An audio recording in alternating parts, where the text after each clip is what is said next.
Tahun Kuda Api dimulai pada tanggal 4 Februari 2026. Api berada di langit dan kuda berkuasa di bumi.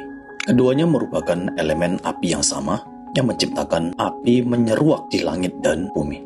Merupakan salah satu kutub paling ekstrim di dalam siklus 60 Jase, yang tentunya akan membawa kobaran yang membara dan sekaligus menghanguskan. Tatanan global, sistem ekonomi, mata uang fisik dan digital, aset yang dianggap aman, politik dan keamanan, kesehatan dan bahkan kewarasan, semuanya berisiko untuk terbakar di tahun ini. Api perubahan yang ekstrim akan melebur dan mengurai bentuk yang telah dipatrikan selama bertahun-tahun, menciptakan riset pada banyak aspek kehidupan. Bencana yang berasal dari langit, musibah yang muncul dari bumi, api perang, konflik dan gejolak juga akan mendominasi. Kesehatan fisik dan mental, baik pemimpin maupun rakyat jelata, juga akan menerima tantangan yang besar di tahun ini. Tahun Kuda Api, anggaplah seperti berjalan di tengah ladang ranjau. Setiap langkah berisiko, bisa menciptakan ledakan dan menghancurkan apa yang sudah dibangun sebelumnya. Tahun Kuda Api juga seperti bangunan yang terbakar. Hindari terjebak di dalam ketika api mulai berkobar. Jalan darurat, rencana cadangan, semuanya harus dipersiapkan dari jauh hari. Akan lebih baik untuk menunggu di luar bangunan sampai api padam, untuk kemudian memungut puing yang tersisa dengan mempertahankan kewaspadaan. Mengerti kapan percikan api pertama muncul dan juga mengerti kapan awan berubah menjadi mendung.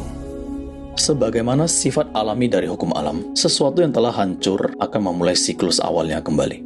Di tengah puing dan abu kebakaran akan tumbuh tunas-tunas baru yang lebih kuat setelah menghadapi situasi yang ekstrim. Demikian pula di tahun ini akan bermunculan peluang-peluang baru yang bisa menciptakan raja-raja baru.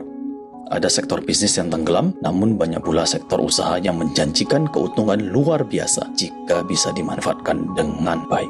Sehingga setelah menunggu, cara terbaik menjalani tahun ini adalah mengerti momen yang tepat untuk terjun kembali. Jeli melihat kesempatan yang muncul dan mengambilnya dengan sisa tenaga yang ada. Sektor yang potensial di tahun ini adalah sektor unkonvensional, sistem dan tatanan ekonomi baru. Lalu ada pula sektor kebutuhan pokok manusia, pangan, sandang, dan papan, sebagai sesuatu yang selalu dibutuhkan. Sektor energi, terutama yang berkaitan dengan energi unkonvensional. Sektor medis, pendidikan, dan teknologi yang selalu mengejar terobosan baru. Bencana yang harus diwaspadai tahun ini adalah kebakaran, kekeringan, gunung meletus, masalah pada organ ginjal dan organ darah, radang dan sekaligus infeksi. Mereka yang tinggal pada tempat atau memiliki kondisi asal seperti dipaparkan di atas akan menerima resiko yang terbesar. Sio yang terdampak kelas paling besar di tahun ini adalah tikus air dan tikus logam, yaitu mereka yang lahir di tahun 1960, 1972, dan 2020. Sebagai penutup, tahun Kuda Api merupakan puncak dari eskalasi yang terjadi selama bertahun-tahun. Kehadirannya menyilaukan, panas, bahkan menghanguskan. Sebagai manusia, membaca arus pergantian langit merupakan aturan utama yang harus dipenuhi. Ikuti alirannya dan lalu manfaatkan untuk kepentingan pribadi.